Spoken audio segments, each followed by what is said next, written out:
Bonjour, nous sommes aujourd'hui le 30 juillet 2021. Au cours du mois, les marchés émergents chutent d'environ 5%. Malheureusement, ils continuent de sous-performer les marchés développés. Principalement, cause de cette baisse, l'incertitude réglementaire chinoise qui fait chuter le MSCI China de plus de 10%.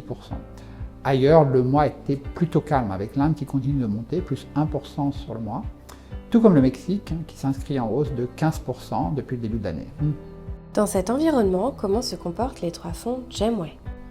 Alors nos trois fonds, tous labellisés ISR, continuent de bien se comporter en relatif par rapport à leurs indices respectifs.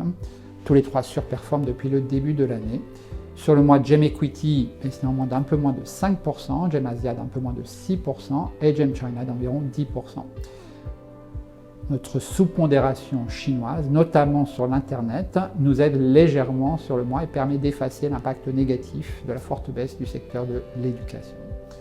Nos actifs s'élèvent toujours à 1,7 milliard, 1,5 milliard pour GEM Equity, 138 millions d'euros pour GEM Asia et 102 millions d'euros pour GEM China.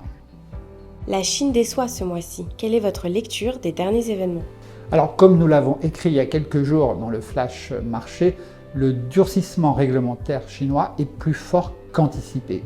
Et les titres, notamment ceux cotés à New York, ont fortement baissé. Pékin affiche sa volonté quasi farouche d'améliorer le pouvoir d'achat des classes moyennes aux dépens d'entreprises apparemment trop gourmandes.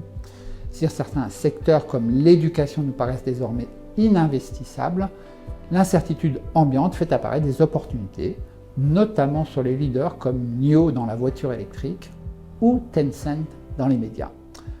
Nous restons toutefois prudents à court terme. Certains observateurs s'inquiètent de l'interventionnisme chinois. Pékin est-elle rentrée en guerre contre le secteur privé et notamment les investisseurs étrangers? Alors, au vu de la véhémence du régulateur chinois, ces inquiétudes sont légitimes. Elles nous paraissent néanmoins exagérées. N'oublions pas que le secteur privé génère 80% des emplois en Chine. Il est vrai cependant que Pékin préfère voir ses entreprises les plus dynamiques se coter à Shanghai, Shenzhen ou à Hong Kong plutôt qu'à New York.